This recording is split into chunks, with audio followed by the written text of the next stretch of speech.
Et c'est l'heure de retrouver Interaction, l'émission 2 en 1. C'est un fonds qui vous donne les clés de son comité de gestion. C'est aussi une émission qui vous permet de prendre votre argent en main.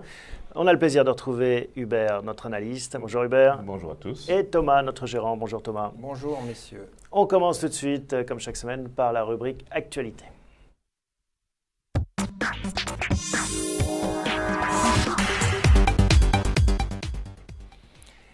Donc, quelles sont les grandes tendances cette semaine, Hubert? Qu'est-ce que vous avez noté? D'abord, les marchés européens ont franchement monté, ont rattrapé un peu le retard qu'ils avaient, alors plus sur les indices, la bourse allemande que la bourse française en raison du poids total et des pétrolières, on va y revenir. Mais ça veut dire que, grosso modo, les grands marchés européens en moyenne, le Dow Jones Stocks comme on l'appelle, gagnent presque près de 6% depuis le début de l'année, c'est-à-dire la moitié de ce que gagnent les marchés américains. C'est une très bonne nouvelle et c'est une très bonne nouvelle pour le fonds Interaction qui est un fonds investi en valeur européenne. Ça, c'est le point numéro 1. Le point numéro 2, si j'ose dire, c'est cette baisse spectaculaire du prix du pétrole.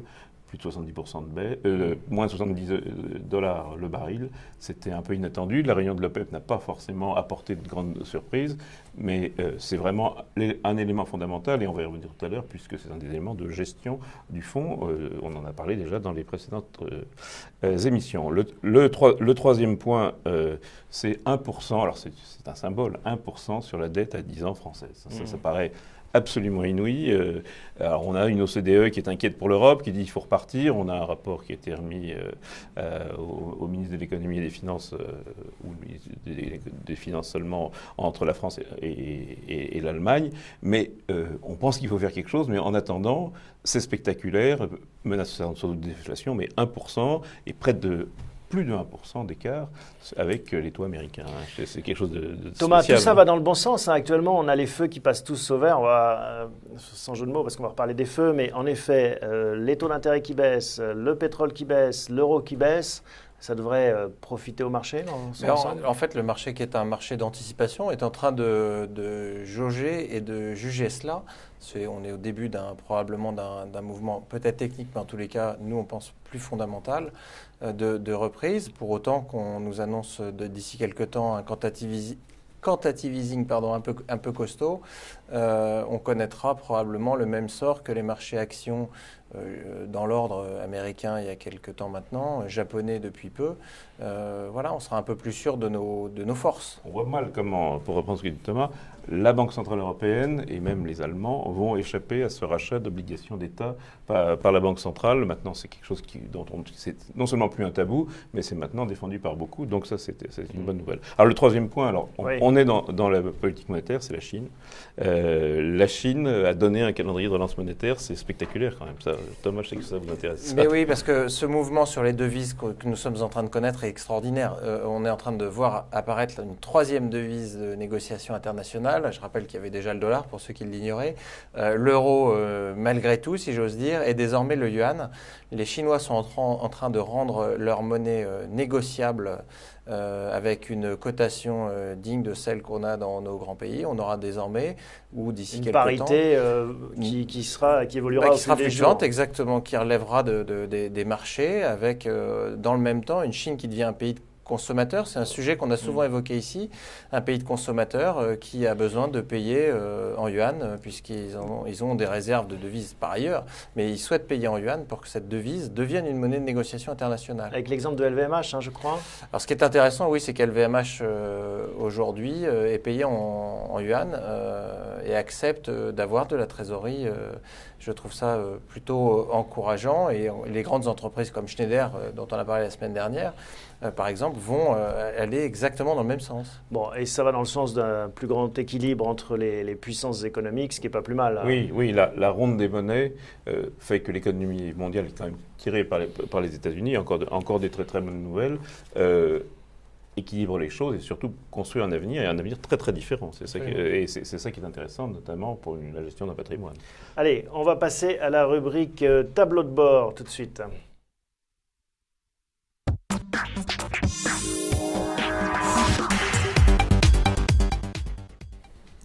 Alors, une rubrique tableau de bord avec le tableau de bord en lui-même, c'est-à-dire les feux, 12 indicateurs qu'on vous laisse nous commenter, Thomas.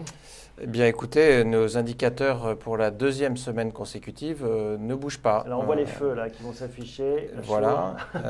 Donc, nous avons un petit affichage Merci. des feux. Voilà. Nous avons entouré Plein feu sur les feux. en rouge l'indicateur dont on va parler. On en a déjà parlé il y a deux émissions. Ouais, on rappelle, rien ne bouge cette semaine, d'une semaine sur l'autre. Le jour où un indicateur bougera, il y aura une petite flèche qui signalera dans quel sens le feu a bougé. On peaufine au fur et à mesure. C'est work in progress. Alors, on zoome sur momentum macroéconomique, c'est du latin. Alors, ce momentum, on le découvre. On en avait déjà parlé la semaine dernière avec cette fameuse zone de démarcation. Alors, on est encore dans la zone orange, ce qui nous valait le signal orange dans lequel on est. Par contre, ce qui est intéressant de voir, c'est la tendance qu'on a matérialisée dans le graphique que vous voyez par une petite flèche rouge tout au bout à droite. Le signal s'améliore, est en train de repasser au-dessus de la barre du zéro, c'est-à-dire qu'on va revenir dans un momentum macroéconomique bon à l'échelle des émergents qui sont matérialisés par une courbe jaune ici ou à l'échelle des pays dits développés, ce qui aujourd'hui a de moins en moins de sens d'ailleurs et c'est pour ça qu'il y a de plus en plus de confusion de ces courbes d'ailleurs. Ce signal est assez encourageant. Probablement, un de ces basculements, on l'a vu sur les momentum microéconomiques la semaine dernière, qui était à peu près dans le même sens, c'est le momentum macro qui est en train de probablement basculer dans le vert. Voilà. Bon. Oui, on n'est pas loin du vert là. Voilà donc.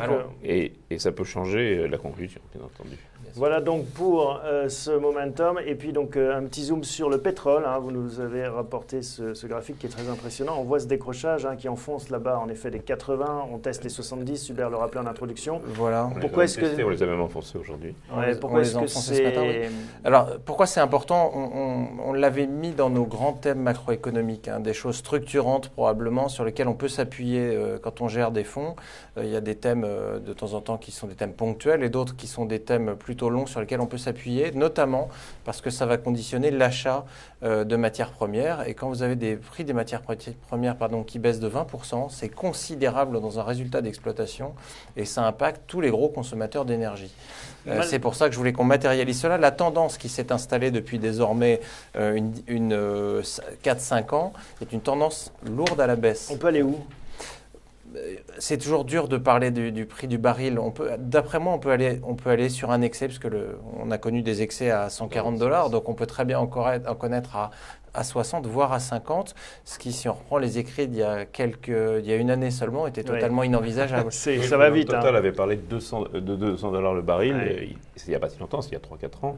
Donc, ce qui limitera la baisse, c'est bien entendu le coût de production du pétrole et des gaz de schiste. Alors, les gaz, ce n'est pas un problème parce que c'est très en dessous.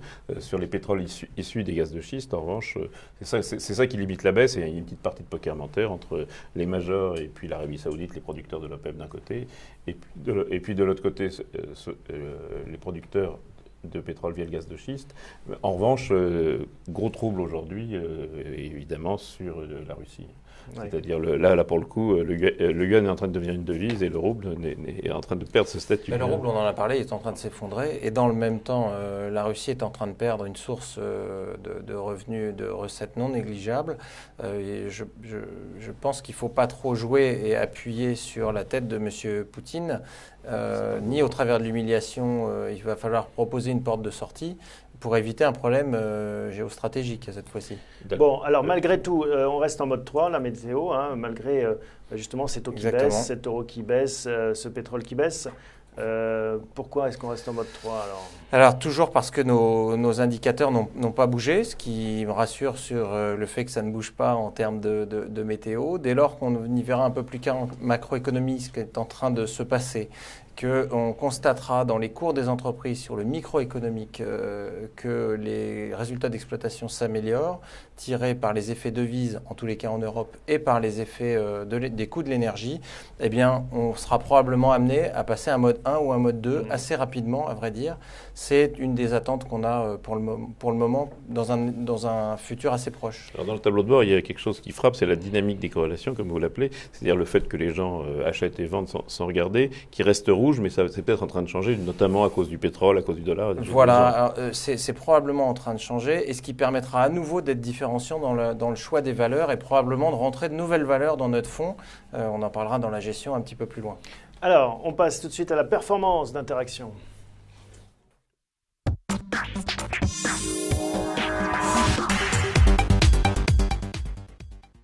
Voilà donc une performance que l'on va découvrir depuis la création et puis sur la semaine. Alors on voit que depuis la création, on marque à la culotte, comme on dit, le CAC qui sert de référence, le CAC 40, NR, c'est-à-dire dividende réinvesti. Absolument. Et sur une semaine, c'est plutôt bien. 1,45 de performance engrangée pour Interaction, plus 0,8 pour le CAC. Alors en fait, et on aura l'explication dans le graphique suivant, ce qui est intéressant, c'est qu'on rattrape le chemin qu'on a perdu la semaine d'avant. On le rattrape essentiellement grâce à deux valeurs et à un pari qui a beaucoup payé cette semaine, qui sont les valeurs télécom. Alors on va le voir tout de suite, le graphique suivant, en effet. Voilà, exactement. On voit la décomposition de cette performance par secteur, c'est la colonne de droite, performance, et on voit en effet ce qu'on appelle TMT, technologie, médias, télécom, qui fait beaucoup mieux. Et oui, on gagne 0,56, là où l'indice perd 0,11 sur cette partie des valeurs dans lesquelles nous sommes investis. Parce que toutes nos valeurs technologiques ont bénéficié du regain j'allais dire, des bonnes nouvelles, entre guillemets, sur la baisse de l'euro d'une part, la baisse du coût des matières premières d'autre part. Ça se traduit par un peu plus de visibilité et des clients enclins à dépenser un petit peu plus pour des gains de productivité. Qui sont un des meilleurs moteurs de performance des valeurs télécom.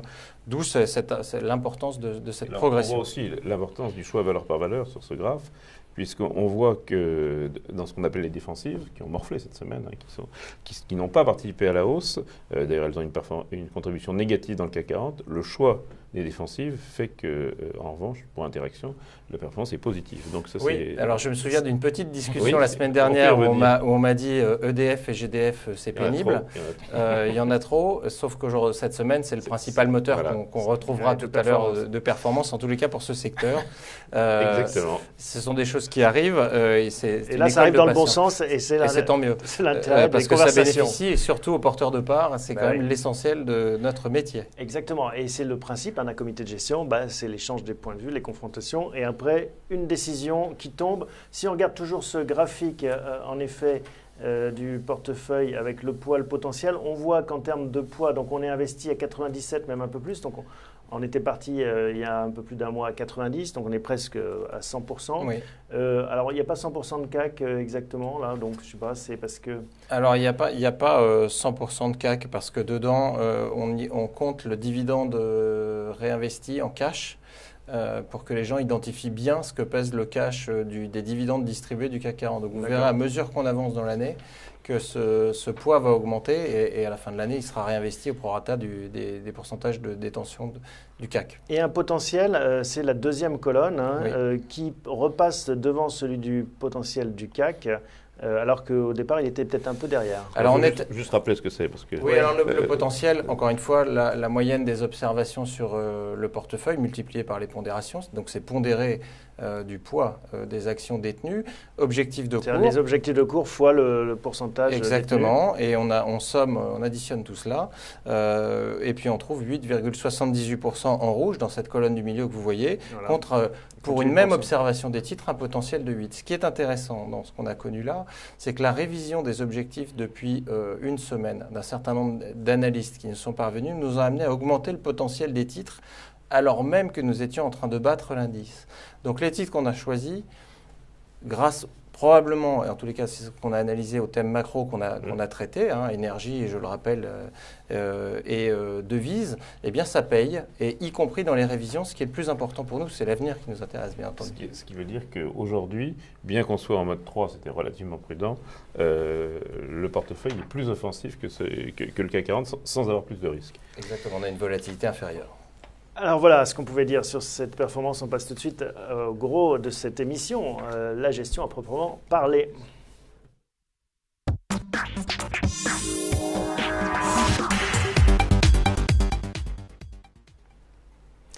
Alors, La gestion, on va découvrir tout de suite dans le détail. On a vu la performance globale, comment elle se construit. Hubert, qu'est-ce que vous avez noté dans cette semaine? Alors, dans les contributions, Thomas a dit un mot, et Dieu sait que moi, je suis assez prudent sur le secteur des services publics liés à l'énergie.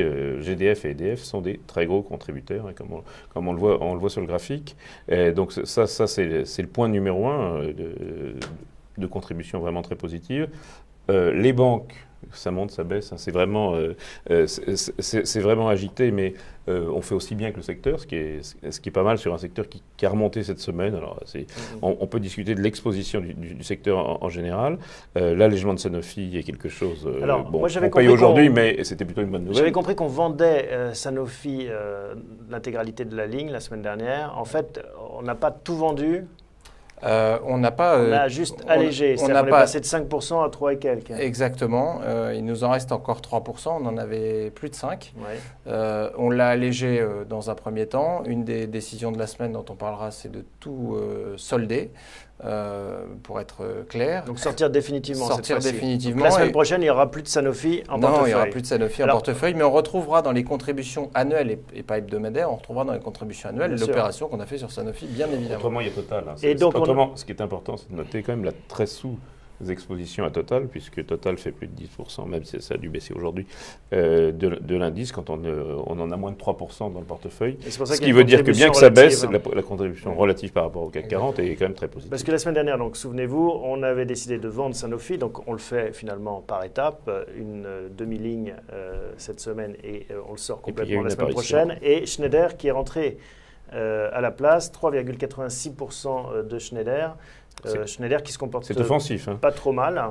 Alors Schneider qui monte, alors ça c'est depuis qu'on l'a en portefeuille, la performance, vous le voyez, depuis une semaine, la performance est de 1,64, mais compte tenu des conditions dans lesquelles on l'a acheté et des frais inhérents au passage d'un ordre sur le fonds, eh bien on se retrouve avec une contribution évidemment légèrement négative, moins 0,05%. Et comme elle a beaucoup monté dans le CAC, vous retrouvez une contribution relative, c'est la colonne tout au bout à droite, qui est négative. L'augmentation d'un titre qui est supérieur en poids à celui du fonds nous conduit à une sous-performance et inversement. Mais c'est une position offensive, plus dollars, plus croissance, qui correspond non pas au changement de mode par rapport à la météo boursière, mais à une inflexion. Exactement. Alors, quoi d'autre? Qu'est-ce qui se passe dans ce portefeuille? Alors, on a rentré hors comité d'investissement auquel vous assistez en direct aujourd'hui, puisqu'on continue de gérer malgré tout dans la semaine aussi. On a rentré du Telefonica parce qu'il se passe un mouvement assez important depuis une semaine, et en fait depuis 3 semaines, à vrai dire, depuis même le lancement du fonds, bientôt un mois. Il se passe un mouvement important sur les télécoms, et notamment un progrès fulgurant d'Orange qui nous a amené on ne souhaite pas sortir du secteur, mais à prendre des bénéfices. Donc on a pris quelques bénéfices sur Orange et on a choisi d'aller sur Telefonica qui présente un certain nombre de perspectives dans les émergents, un indicateur dont j'ai parlé tout à l'heure, qui s'éclaircissent. Une décote qui était toujours due à la méfiance due à l'Espagne, et on a profité de la correction récente justement pour rentrer. Être gérant, c'est aussi avoir des opportunités d'achat. On l'a fait au travers d'un arbitrage vente Orange, sur lequel je reviendrai, et achat de téléphone. C'est un marché qui se concentre, qui bouge terriblement. On le voit avec Numéricable, on le voit avec Orange, qui va peut-être vendre Orange précisément, l'origine de son activité anglaise. Autour de l'opérateur qui s'appelle des positionnements, les taux bas et finalement quand même une certaine rentabilité des valeurs d'abonnement sur des clientèles solvables. C'est un secteur qui bouge, et puis l'arbitrage en allant plus vers, pour le coup, l'Angleterre et les émergents espagnols contre Orange est un arbitrage qui ne change pas le profil du portefeuille, mais qui est offensif quand même. Alors, Interaction de rappel, c'est un fonds qui s'intéresse aux actions européennes, qui peut être investi dans toute l'Europe. On voit que vous avez un fort tropisme pour l'Espagne. Pourquoi l'Espagne? Parce qu'on aurait pu imaginer un opérateur télécom peut-être allemand, suédois, italien? Non, parce que compte tenu pour le coup du tropisme qu'on a sur le fonds et dans le contexte dans lequel on achète plutôt des titres value qui se trouvent être au moment où je vous parle, plutôt en Espagne, qui a un petit coup d'avance. Donc on joue la recovery espagnole dans son ensemble. D'ailleurs, on a vu que le Exactement. PIB espagnol, plus 0,5 au troisième Et trimestre, voilà, comme quoi, commençait à redémarrer aussi. Voilà, je pense que c'est exactement ce que nous sommes en train de jouer au travers de Telefonica. Aussi, on l'a fait au travers de Santander déjà, et on continuera. Il y a Repsol aussi. Et on l'a fait au travers de Repsol. On continuera de le faire parce que c'est un moyen de rattraper en étant relativement prudent. Parfait. Hubert, les idées de la semaine, les discussions de la semaine. On a les banques, donc il faut quand même dire un mot, puisque elles rebondissent. Elles rebondissent pourquoi elles rebondissent? On sent un secteur qui n'est pas extrêmement porteur à moyen long terme, qui est assez bien valorisé, donc il n'y a pas trop de risques, il n'y a pas trop de potentiel, mais ça bouge quand même. Première étape, on en a parlé, l'union bancaire faite. Oui. On a vendu la nouvelle. Clairement, les marchés ont vendu la nouvelle. Première étape, 2-3 nouvelles qui n'étaient pas terribles, notamment du point de vue au Crédit Agricole, donc à sanctionner le titre. Mais depuis, j'allais dire, tout le monde se reprend un peu en voyant qu'on va avoir, une fois de plus, et comme je le répète, des valeurs d'abonnement. Elles vont probablement aller valoriser leurs actifs à droite, à gauche, notamment des actifs qui ne sont pas stratégiques dans le cœur du métier de la banque, qui va être ultra régulé. Je parle de la gestion de portefeuille, par exemple, chose que nous connaissons très bien. Donc, il n'est pas exclu qu'elle se sépare ou qu'elle cote un certain nombre de choses qui deviendront moins stratégiques dans la vie du banquier. Et puis, ce sera des filiales qui cracheront des dividendes, qui remonteront dans les résultats. Ce sera juste des participations financières. Alors, je donne la parole aux internautes. Vous savez, vous pouvez nous arroser et nous abreuver de vos questions, de vos commentaires. C'est le principe de cette interaction. Warren, qui est un fidèle de l'émission, propose de rentrer sur Vallourec et Technip. Il dit qu'il faut être contrariant si vous voulez jouer la chute du pétrole et hedger ce risque éventuellement en achetant du Air France. Qu'est-ce que vous pensez de cette... C'est deux choses différentes, mais il faut quand même être accroché pour revenir déjà sur les pétrolières. Alors pour revenir sur les services pétroliers qui sont des dérivés des pétrolières, qui sont souvent des dérivés du marché du brut lui-même. C'est la dérivée seconde. Ça devient, à mon avis, un peu risqué. Il y a des belles boîtes. Mais c'est aussi comme ça que parfois on fait des coups, non? On n'est pas là pour faire des coups, on est en mode 3. Enfin, on pourra toujours envisager de faire des coups, mais là, en l'occurrence, j'ai peur que de contrariant, ça devienne quelqu'un de contrarié. Ça m'ennuierait pour lui. Nous, on a l'impression de rattraper un couteau qui tombe. On n'y voit pas très clair là-dedans. Il peut jouer la spéculation, ça, notamment entre CGG et Technip. C'est pas exclu. CGG, il a déjà fait un bout du rebond. Moi, je n'irai pas sur ce secteur. On n'a pas de visibilité et c'est pas notre thème de gestion du moment, en tous les cas, d'aller sur des choses spéculatives. Pas de parapétrolière comme Vallourec ou Technip.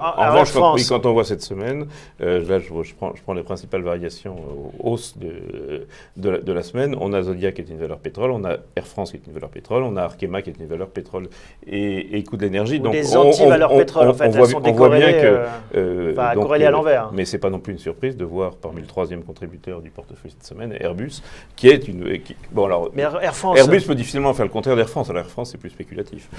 Qu'est-ce que vous en pensez, Air France, Hubert? Vous aimez ou pas Air France? Non, Air France, j'aime bien. C'est probablement pas cher.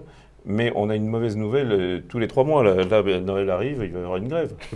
C'est un peu l'inquiétude. Ce qui m'ennuie avec Air France, c'est cette faculté que peuvent avoir les pilotes, par exemple, et pour être tout à fait clair, de bloquer une entreprise, lui coûter 300 millions d'euros et recommencer à bosser. Mais dans le jour de grève, c'est juste indécent.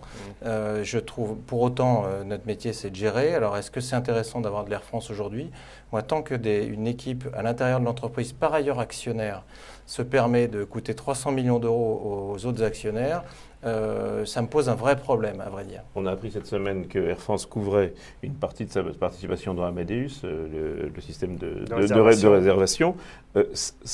La grève a grillé la moitié de la participation dans Amadeus. Donc c'est un truc terrifiant. Par ailleurs, on rappellera quand même jamais assez que c'est un métier compliqué, que, comme on le dit toujours, les low cost ont des prix de vente qui sont inférieurs au prix de revient des compagnies comme Air France. Donc il aurait fallu aller sur le low cost et pour le moment c'est compliqué. Ok, et c'est tout ce virage sur l'aile qu'essaye de prendre Air France. On en reparlera peut-être.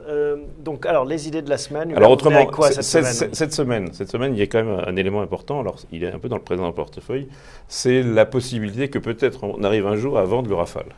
On reste dans l'aérien alors. Là, on reste dans l'aérien. Alors nous, on est présent, notamment avec Thales. Et avec Airbus. Oui. Enfin, moi, je pense qu'on finira par les vendre, nos Rafales. D'abord parce que fondamentalement, c'est un bel avion. Que les choses de qualité finissent toujours par se vendre. Pour autant qu'on connaisse bien la façon dont se vendent ces avions. Parce que de temps en temps, j'ai l'impression qu'on se fait griller la politesse au poteau par des Américains qui sont qui font beaucoup plus d'entrisme que nous. C'était un peu comme les JO à Paris la dernière fois. Donc, il y a un moment donné, si on joue tous avec les mêmes règles, je pense que que le Rafale aura des clients et pas seulement Thales par rebond, mais Thales en profitera aussi.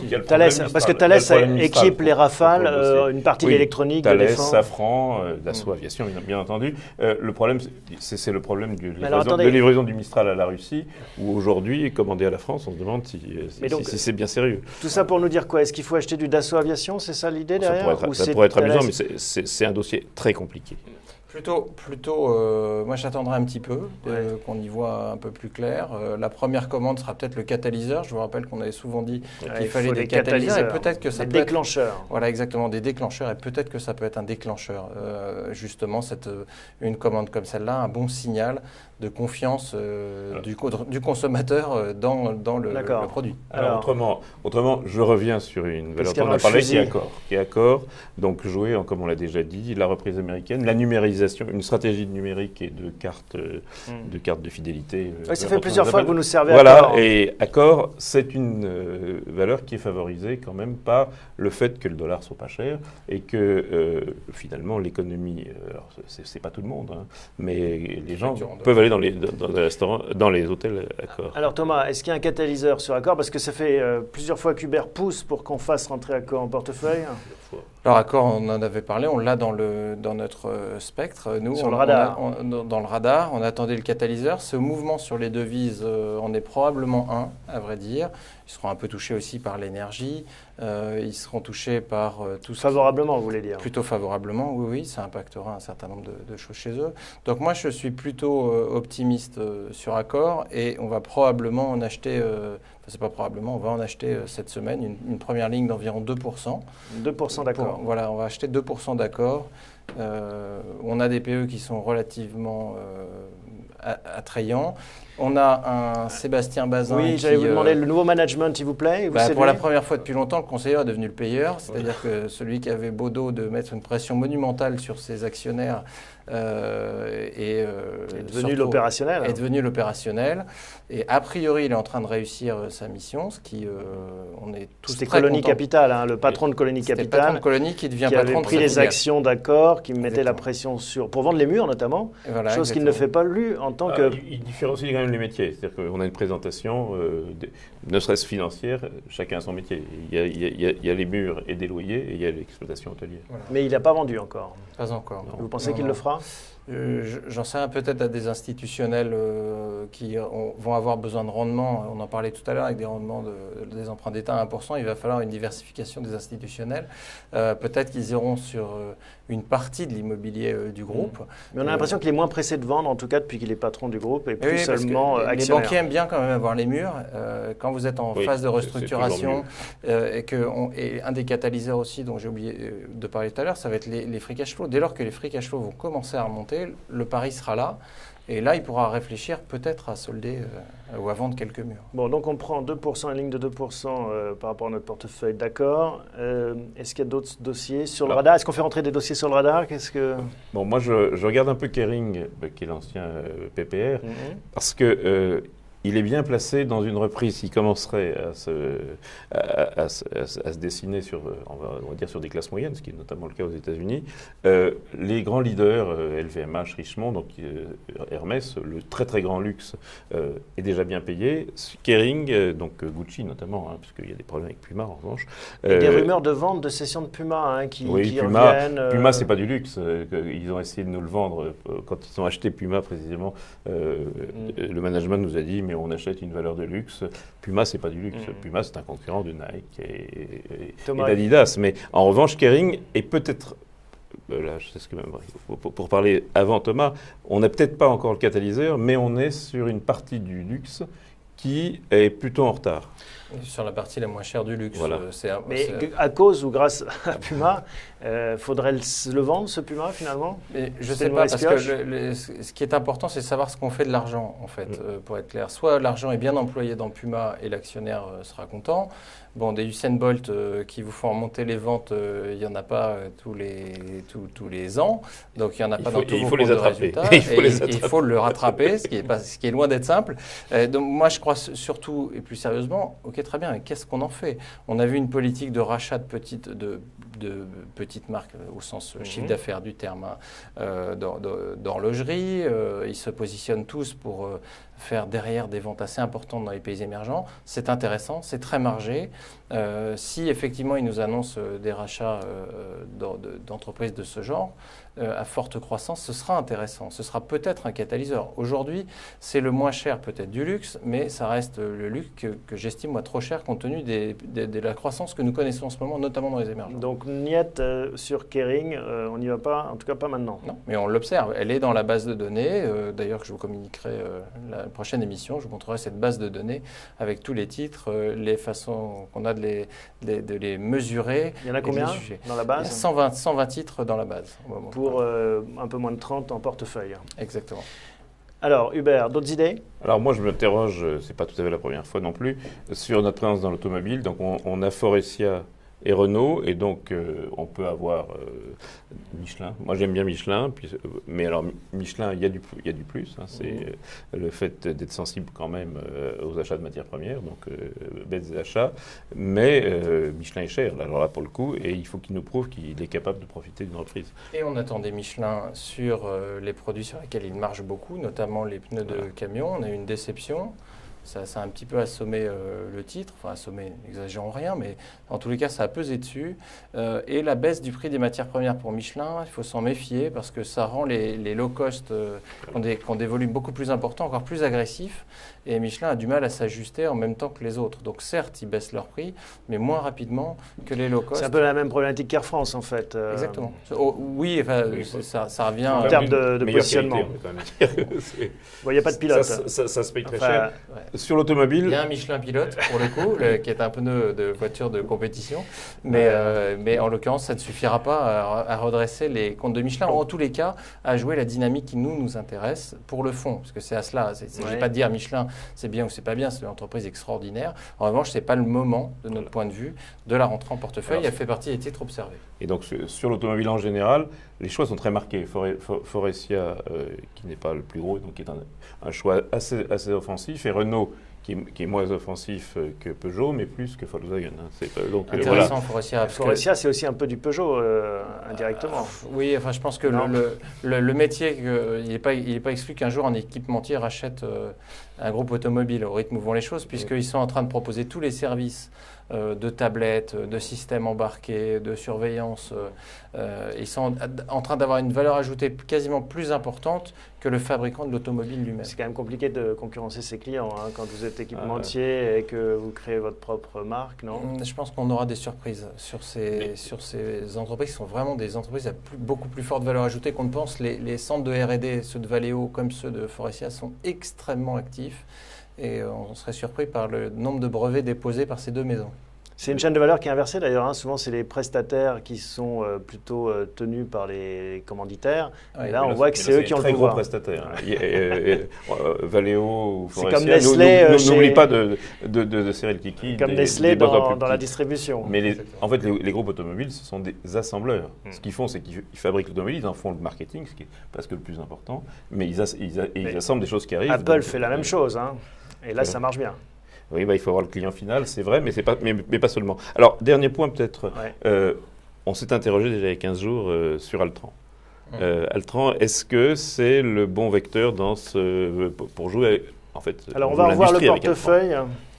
On a un petit peu d'Altran. On a 2,85 d'Altran qui est un peu dans le rouge d'ailleurs. Oui, qui est dans le rouge cette semaine. C'est pas pour ça. Il perd 0,53 pour un marché. Altran a beaucoup baissé, beaucoup remonté, donc c'est. Voilà. Pourquoi est-ce que, en fait, c'est quoi? En fait, vous voulez sortir Altran plutôt? Moi, je pense que c'est peut-être pas le meilleur vecteur dans son secteur. Donc Altran loue des ingénieurs, je ne sais pas comment dire, loue du personnel de très haut niveau pour des grands industriels. Moi, j'aurais tendance à penser que là où on est le cycle, on ferait plus aller vers les industriels, c'est ce qu'on a fait avec Schneider cette semaine. Exactement. Oui, je pense que Altran, d'abord, elle a connu un parcours, un beau parcours, donc il faut savoir vendre à un moment donné, pas garder pour garder, ça ne sert à rien. C'est un titre qu'on va vendre cette semaine. On pense, nous, qu'il n'y a plus beaucoup de ressorts sur le titre. Ça n'aura pas été l'affaire du siècle, mais notre métier, c'est d'arbitrer et probablement de regarder peut-être d'autres entreprises d'ingénierie. Donc là, on vend Altran. On vend Altran. Mais complètement, il y aura zéro la semaine prochaine. Il y aura zéro la semaine prochaine. D'accord. Et ben on sort d'Altran, on sort et on rentre Accor cette semaine. Une question de Jean-Louis Royer, aussi un autre fidèle de l'émission. Apparemment, il est arrivé en retard, mais merci pour sa question. Daimler, BMW, Volkswagen, les Allemandes. Ah oui, c'est celui-là. Parce que vous aimez bien, vous, l'Allemagne. Thomas aime l'Espagne, j'aime beaucoup Hubert Volkswagen. J'aime beaucoup Volkswagen parce que Volkswagen est présent sur tout le pan. Le problème a été la Chine. C'est-à-dire que la fin ou la demande du Parti communiste de ne pas être trop ostentatoire dans ses dépenses a tapé directement sur Audi. Il ne faut pas se faire d'illusions.